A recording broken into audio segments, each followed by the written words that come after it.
मैं एक्सप्लेन करने जा रही हूँ एक नई मूवी जिसका नाम है धुरंधर। कहानी की शुरुआत जो वन से होती है। तब हम 30 दिसंबर 1999 कांदाहार एयरपोर्ट को देखते हैं, जहाँ बहुत सी गाड़ियाँ आती हैं और एक गाड़ी से उतरकर भारत के विदेश मंत्री देवव्रत कपूर निकलकर अजय सन्याल से मिलते हैं, जो एक इंटेलिजेंस ब्यूरो के डायरेक्टर होते हैं। उनसे मिलकर उस एरोप्लेन के अंदर जाकर आतंकवादियों से बात करते हुए सारी मांगे मान लेते हैं, जिसमें वह आतंकवादी अपने 3 साथियों की रिहाई मांगते हैं और साथ ही $10 मिलियन का भी डिमांड करते हैं। जिसके बाद अजय सन्याल बंदी बने हुए पैसेंजर्स को हौसला देते हुए कहते हैं कि कल तक सब छूट जाएंगे और सही सलामत भारत पहुंच जाएंगे। फिर अजय सन्याल एरोप्लेन से बाहर जाने लगते हैं।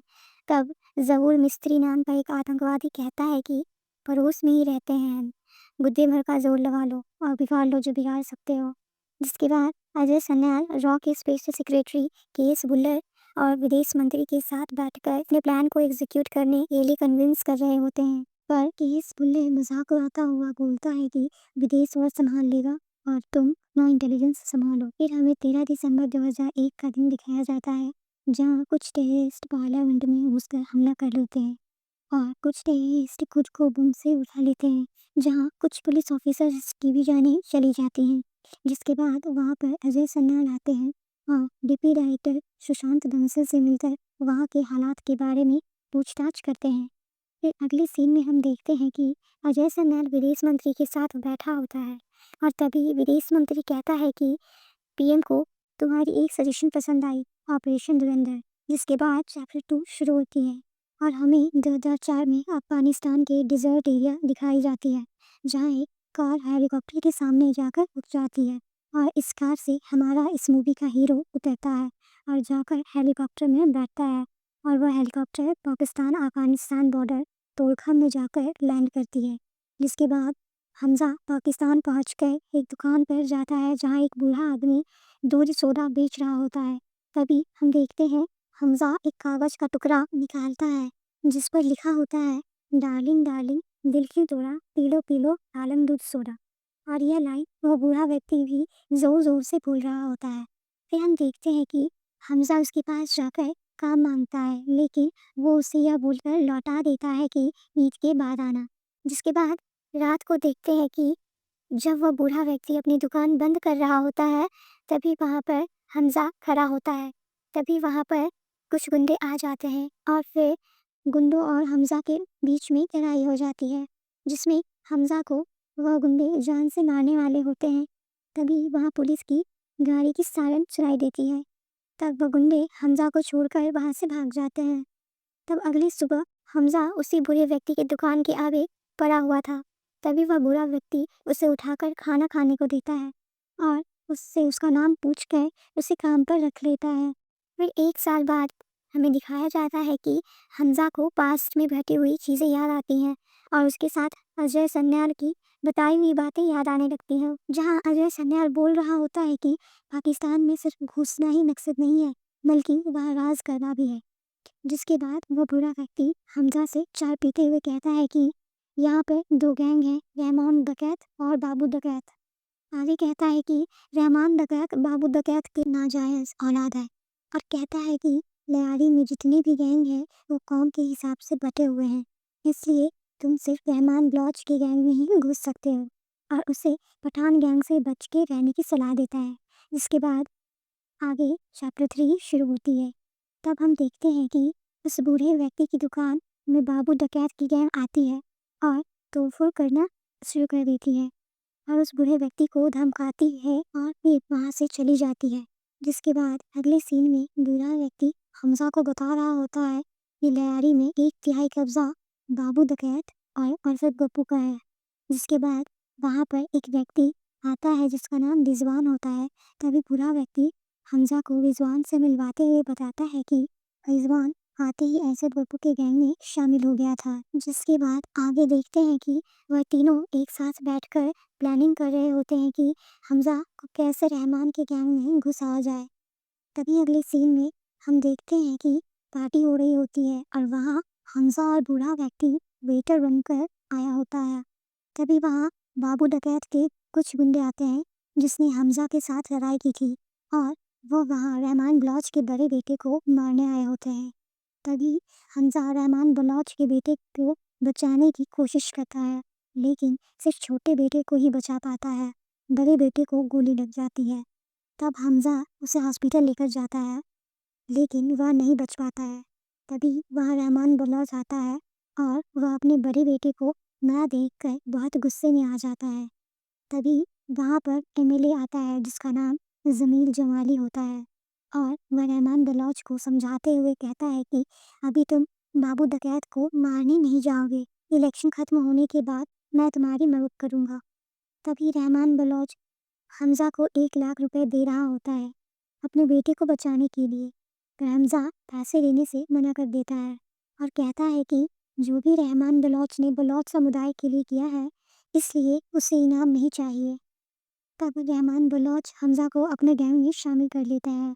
उसके बाद देखते हैं कि रहमान अपने गैंग वालों से पूछता है कि उसे बदला लेना चाहिए या नहीं, जिस पर गैंग के सभी लोग मना कर रहे होते हैं, लेकिन हमजा रहमान को बदला लेने का सुझाव देता है। इसके बाद आगे देखते हैं कि रहमान बाबू डकैत के सारे गैंग मेंबर्स को चुन चुनकर मार देता है और आखिर में बाबू डकैत को भी बहुत बुरी तरह से मार देता है और कहता है कि आज से लियारी में बलौच कौम की हुकूमत चलेगी। इसके बाद चैप्टर 4 शुरू होती है और हम देखते हैं कि जमील इलेक्शन जीत रहा होता है और तभी रहमान उससे मिलने आता है। इसके बाद हम एक लड़की को देखते हैं जो जमील की बेटी होती है और वह डॉक्टर बनना चाहती है।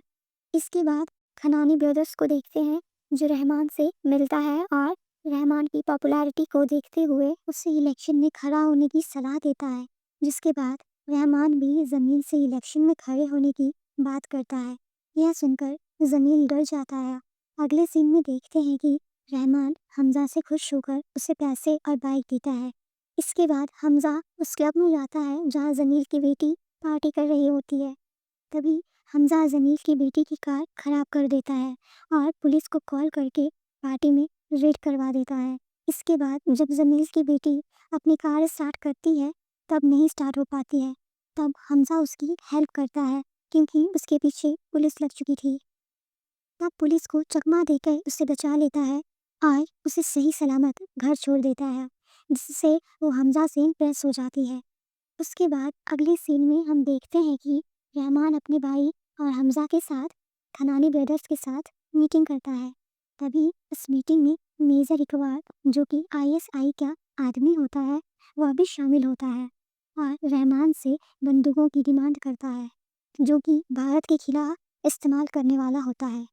तब रहमान उससे बड़ी रकम के साथ इलेक्शन में मदद की मांग करता है और उन दोनों में डील हो जाती है। इधर हम देखते हैं कि खनानी ब्रदर्स जमील को कॉल करके बता रहा होता है कि रहमान तुम्हें धोखा दे रहा है और वह इलेक्शन में अपनी पार्टी बनाएगा। यह सुनकर जमील गुस्से में कहता है कि रहमान को मारना है तो चिराग से जिन को निकालना होगा। अगली सीन में चैप्टर 5 शुरू हो जाती है जहां हम देखते हैं कि एसपी असलम कुछ क्रिमिनल्स को मार रहा होता है, जिसके बाद जमील उसे कॉल करके बुलाता है और उसे कहता है कि रहमान को रास्ते से हटाना है। तब एसपी असलम उसके सामने कुछ शर्तें रखता है जिस पर जमील राजी हो जाता है, जिसके बाद हमजा जमील की बेटी के साथ समय बिताते हुए दिखता है क्योंकि वह एक दूसरे से प्यार करने लगे थे। इधर हम देखते हैं कि बारूद और बंदूकें मेजर इकबाल के पास जाने के लिए लूट करवाया जाता है।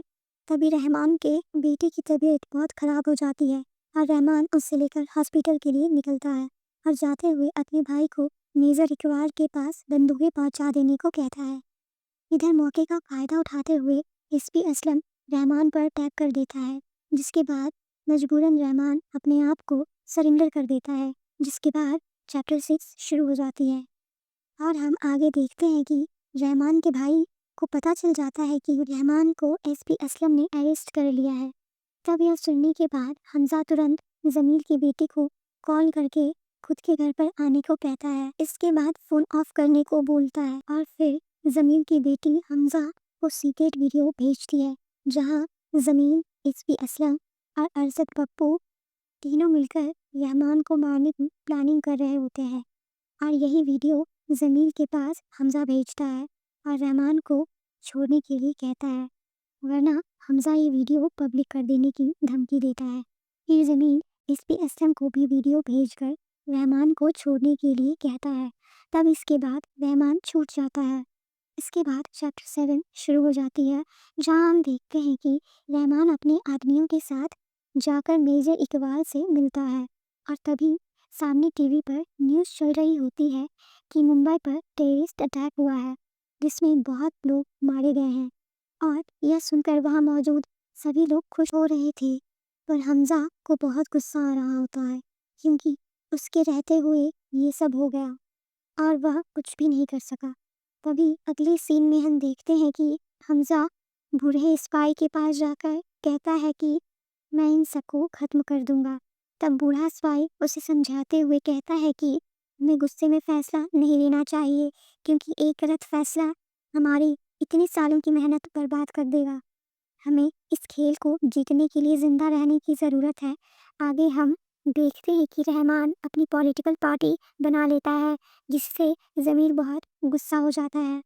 तब हमजा इस मौके का फ़ायदा उठाते हुए ज़मीर से हाथ मिला लेता है। इसके बाद हमजा और ज़मीर की बेटी की शादी हो जाती है। तभी इसके बाद सभी लोग एक साथ बैठे हुए थे।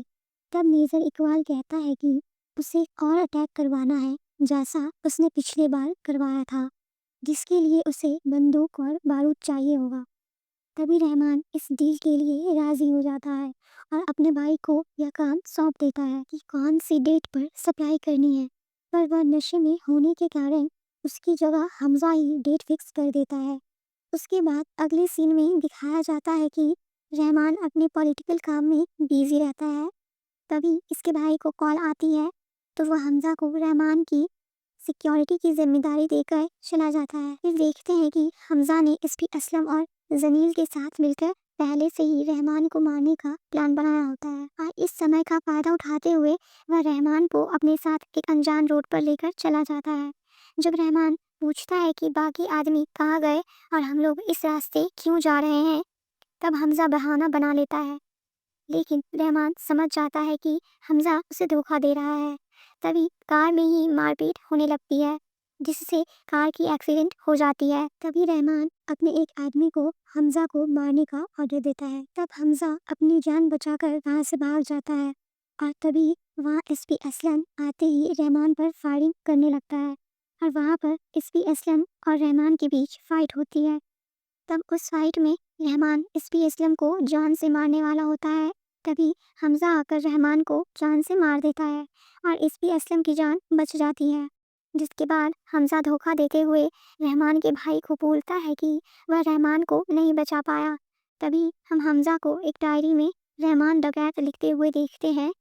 इसके बाद हम अजय सन्याल को देखते हैं जो बता रहा होता है अपने ऑपरेशन धुरंधर के बारे में कि कैसे इस ऑपरेशन में सिर्फ उस व्यक्ति को लिया जाता है जिसका कोई गोल ना हो और जिसने फांसी की सजा मिली हो। तभी हम देखते हैं हमें हमजा की असली पहचान बताई जाती है जिसका असली नाम जसवीरत सिंह लांगी रहता है और इसे ही अजय सन्याल ने स्पाई बनाकर ऑपरेशन धुरंधर के लिए पाकिस्तान भेजा था। जिसके बाद ये कहानी यहीं पर खत्म हो जाती है और इसका सेकंड पार्ट बहुत जल्दी रिलीज किया जाएगा।